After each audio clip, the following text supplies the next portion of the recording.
So students, today we cover the chapter excretion and excretory system.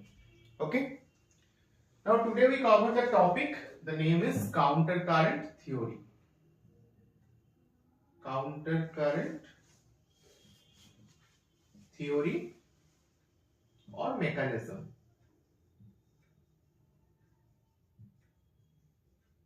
So what is countercurrent mechanism? Countercurrent mechanism means that counter means opposite and current means flow. Okay, so counter means opposite and current means flow and mechanism means it's a process. Okay, so counter current mechanism means a opposite flow process. Okay, now what is counter current? If we define that, it's a process whereas the concentration urine is formed. Okay, so it's a process where the concentrated urine is formed, or more specifically the isotonic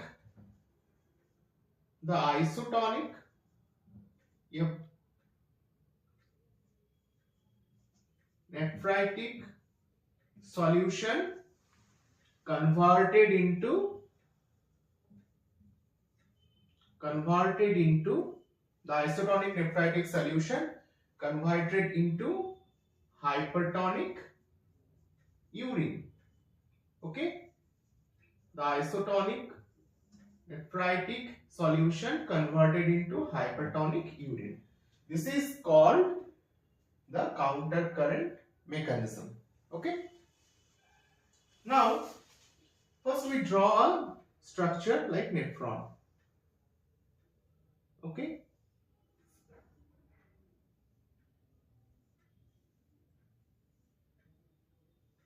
first we draw a nephron.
Okay, now this is the structure of nephron. This is afferent arteriole and this is efferent arteriole. Okay, latermost afferent arteriole converted into vasa recta and it transferred the blood into the heart. Okay, so first of all, what is counter current mechanism? It's make the concentrated urine. First you think it's a beaker like, okay, we take 10 liter water and give 5 teaspoons sugar. Now what is the process कि हम क्या कर सकते हैं ऐसा कि इसका concentration बढ़ा रख सके? इस सॉल्यूशन का कंसेंट्रेशन हम कैसे बढ़ा सकते हैं? लाइक या तो हम इसमें बाहर से और टीस्पून शुगर ऐड करें, we add more teaspoons of sugar, otherwise we take more water. Okay, कि हम यहां से वाटर को बाहर निकाल लें, या तो वाटर हमें यहां पे घटाना होगा या फिर हमको क्या करना पड़ेगा, कोई भी सॉल्यूशन यहां पे ऐड करना होगा, शुगर की मॉलिक्यूल्स. सो दो तरह से हम इसकी सॉल्यूशन को क्या कर सकते हैं, दो तरह की इसकी कंसेंट्रेशन को हम बढ़ा या घटा सकते हैं, ठीक है। एक वाटर निकाल के, या तो इसमें और कोई क्या देके, कोई शुगर की मॉलिक्यूल्स देके, ठीक है, understand. So when the blood enter into the afferent arteriole, it reach into the glomerulus. blood पहले क्या होगा, afferent arteriole में एंटर करेगा, afferent arteriole में एंटर करते ही ब्लड ग्लोमेरुलस में पहुंचेगा। ना ग्लोमेरुलस में ब्लड का क्या होगा, ब्लड फिल्ट्रेशन होगा। क्यों, क्योंकि ब्लड में क्या है, इम्प्योरिटी। ब्लड में क्या है, इम्प्योरिटी। सो ब्लड में अगर इम्प्योरिटी है तो यहाँ पे क्या होगा, ब्लड पे अगर इम्प्योरिटी है तो ग्लोमेरुलस उसको फिल्ट्रेट करेगा। कितना ब्लड आता है, 1.1, 1.5 से लगभग 2, या तो 1.1 से लगभग 1.5। दिस इज द केस, इतना litre, okay. 1100 to 1500 ml blood per minute, remind it, per minute 1100 to 1500 ml blood through efferent arteriole glomerulus में एंटर करता है, ठीक है।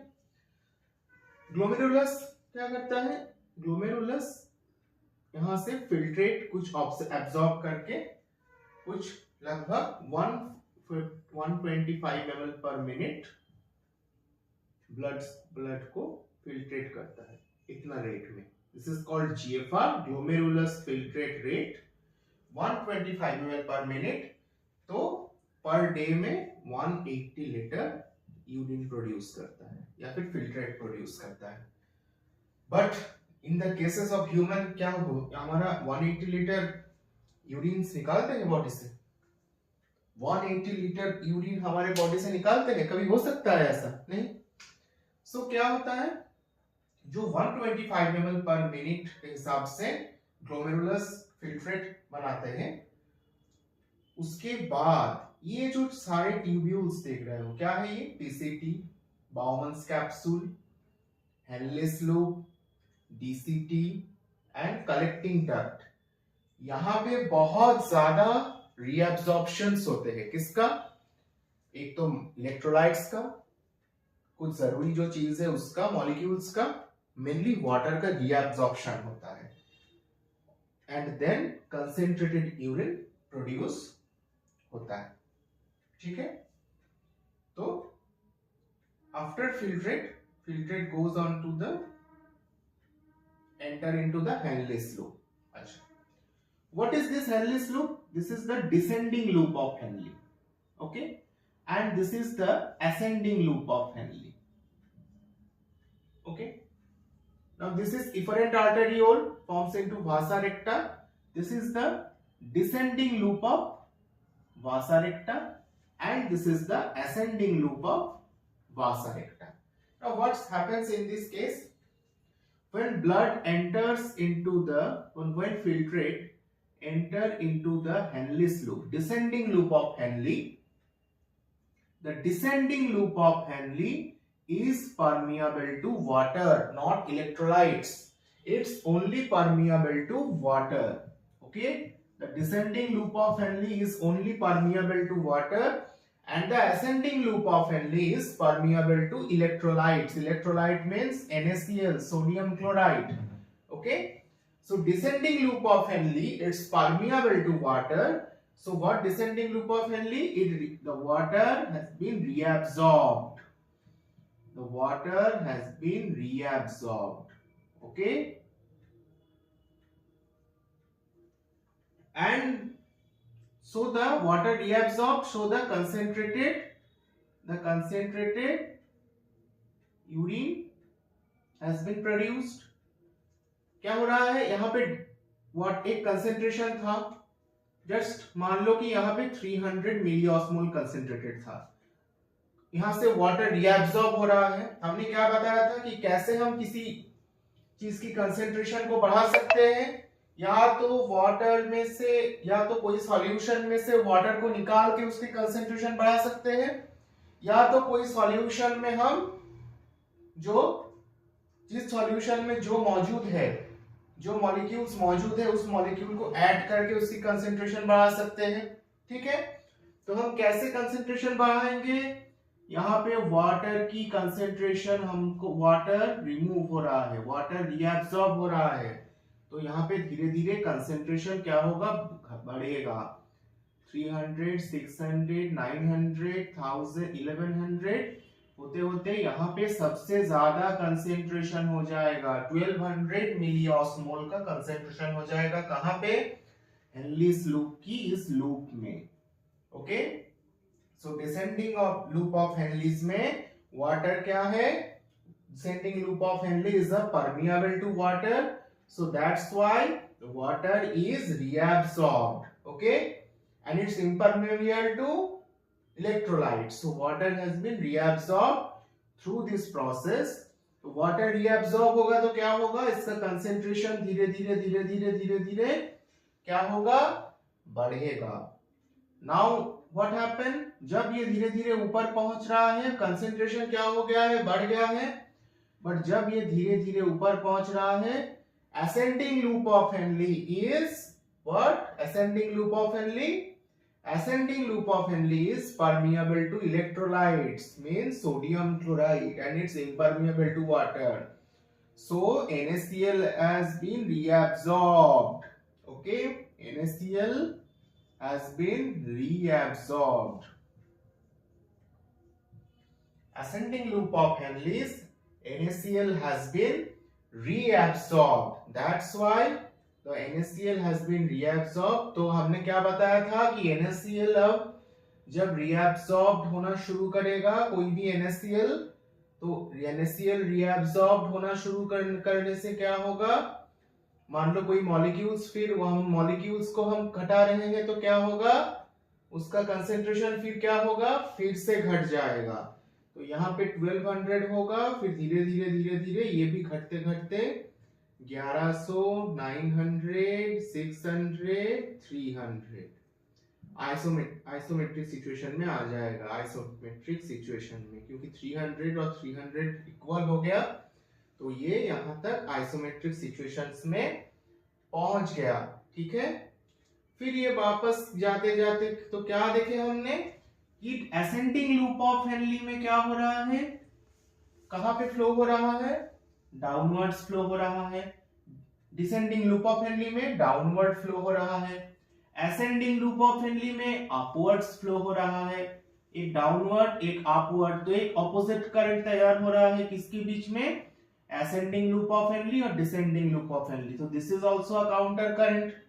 ओके, नाउ यहाँ पे NaCl रिएब्सॉर्ब हो रहा है, तो यहाँ पे क्या हो रहा है? वासा रेक्टा में NaCl की मात्रा, NaCl बढ़ रहा है। NaCl, तो NaCl अगर यहाँ पे बढ़ेगा तो क्या होगा? NaCl, अगर NaCl का कंसेंट्रेशन यहाँ पे बढ़ जाएगा तो क्या होगा? वासा रेक्टा में यहाँ से NaCl वो छोड़ रहा है, तो इसका कंसेंट्रेशन NaCl का यहाँ पे बढ़ रहा है।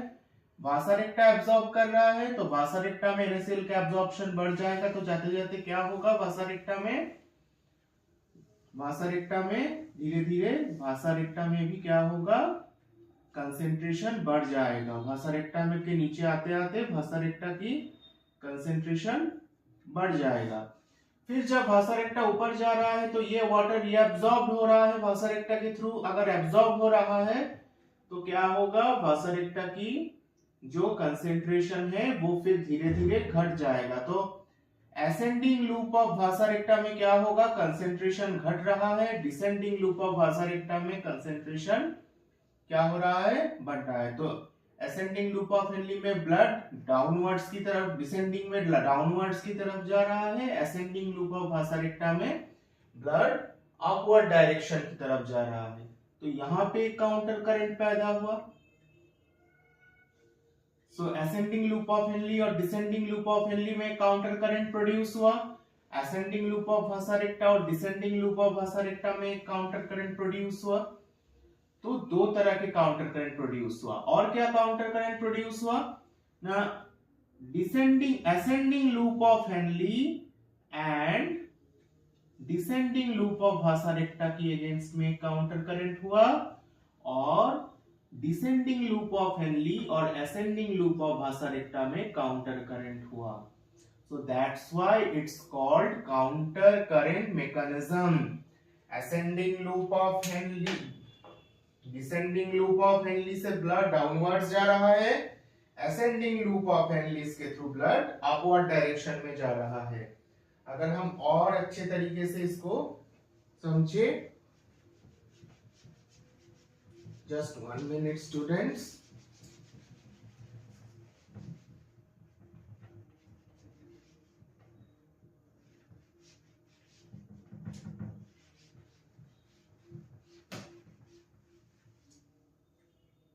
इसको अगर और अच्छी तरह से समझे, मान लो this is the loop of Henley,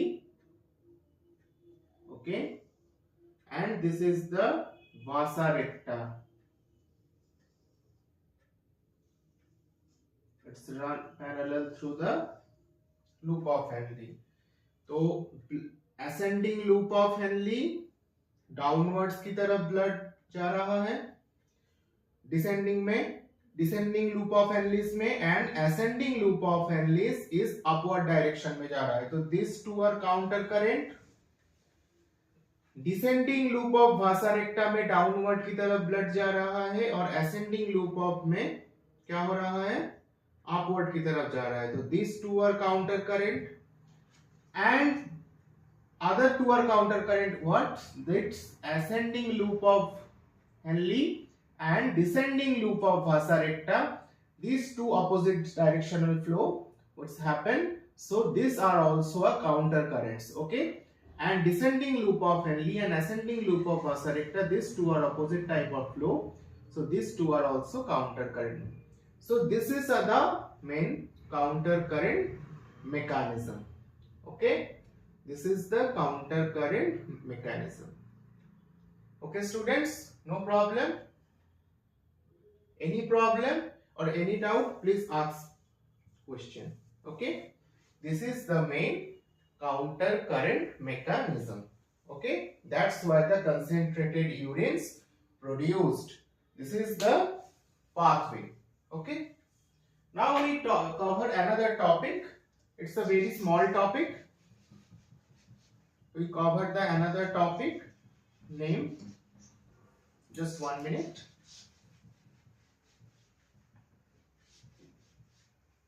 Now we cover the another topic name regulation of kidney function. Regulation of kidney function. Okay.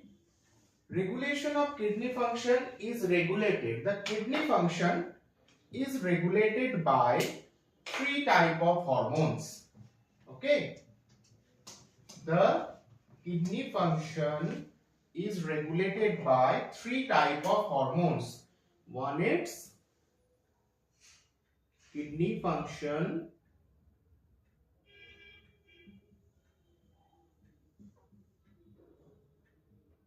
is regulated by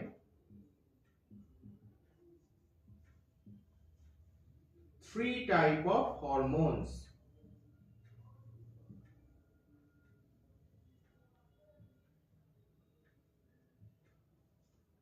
Okay, kidney function is regulated by 3 types of hormones. What? First is hypothalamus. Hypothalamus, which secretes ADH, antidiuretic hormones. Then ANF, atrial natriuretic factor, and 3 RAS, renin angiotensin aldosterone system. Okay, so kidney function is regulated by 3 types of hormones. Okay, just it sounds critical, but it's very easy. Okay, so what is RAS? First we know about RAS, renin angiotensin aldosterone system. Okay, what happened? Just think this is the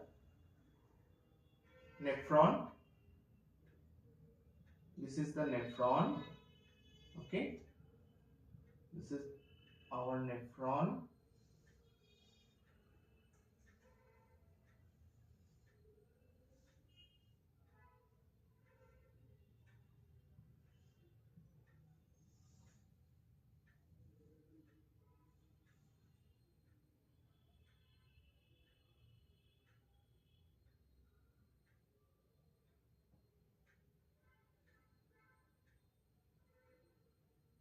Okay, so this is the nephron.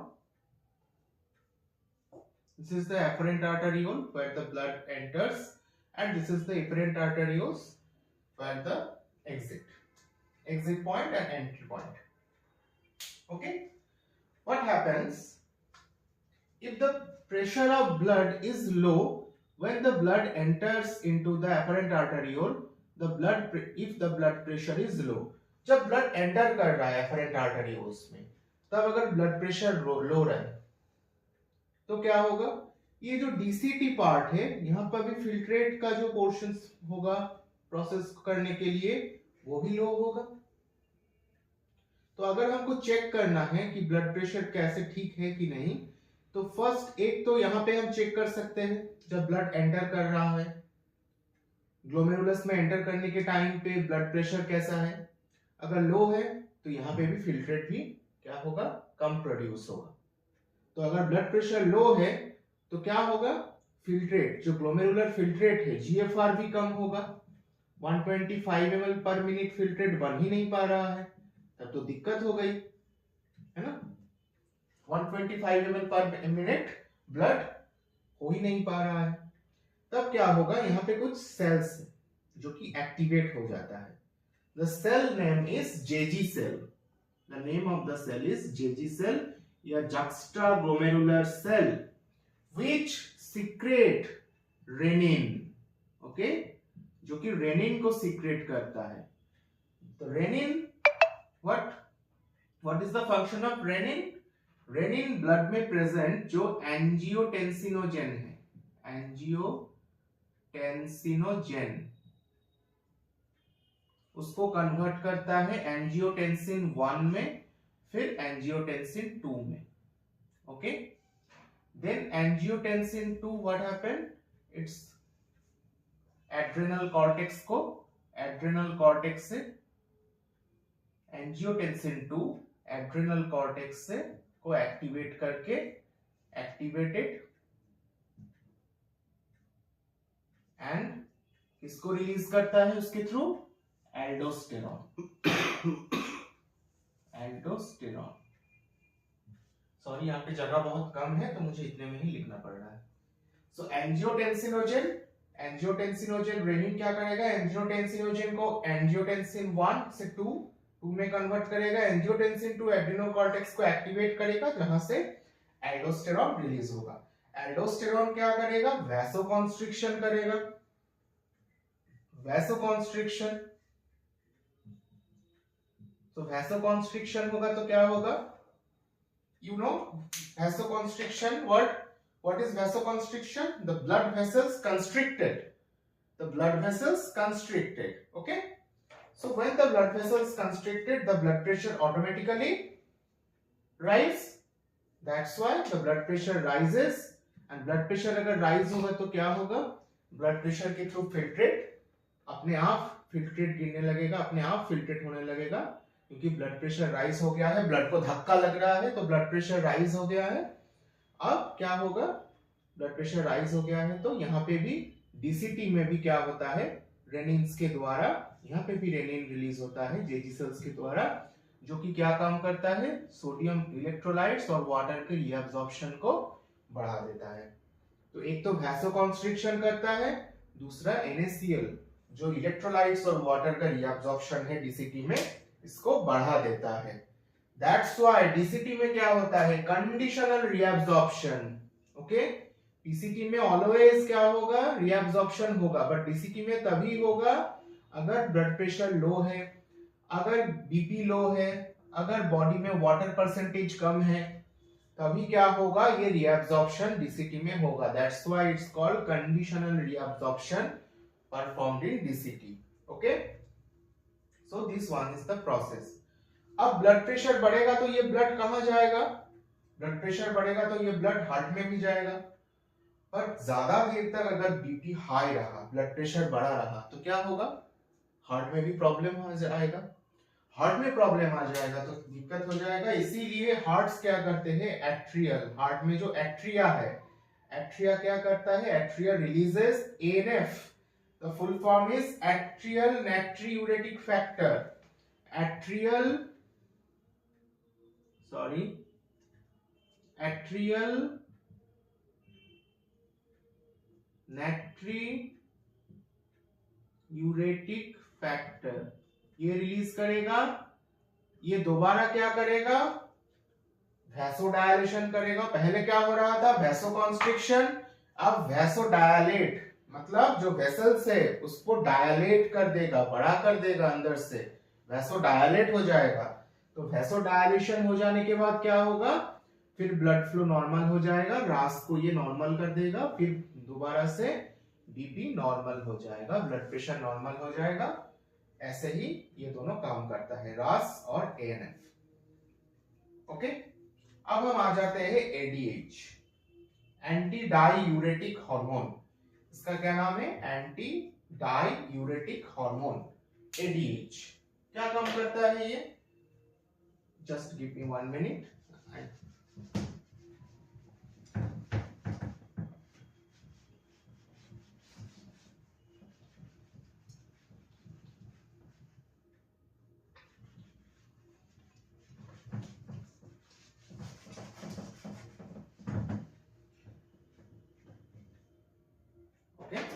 Anti-diuretic hormone, ADH. Another name is vasopressin.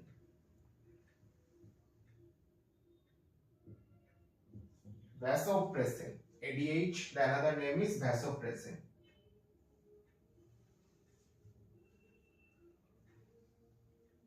अगर बहुत ज्यादा body से water loss हो रहा है, okay, अगर बहुत ज्यादा बॉडी से वाटर लॉस हो रहा है, तो ज्यादा वाटर लॉस हो जाएगा और तुम अब पानी भी नहीं पी रहे हो ठीक से, या फिर आप फास्टिंग में हो, okay, this situation of fasting में हो, आप पानी नहीं पी रहे हो, ये एक सिचुएशन हो सकता है।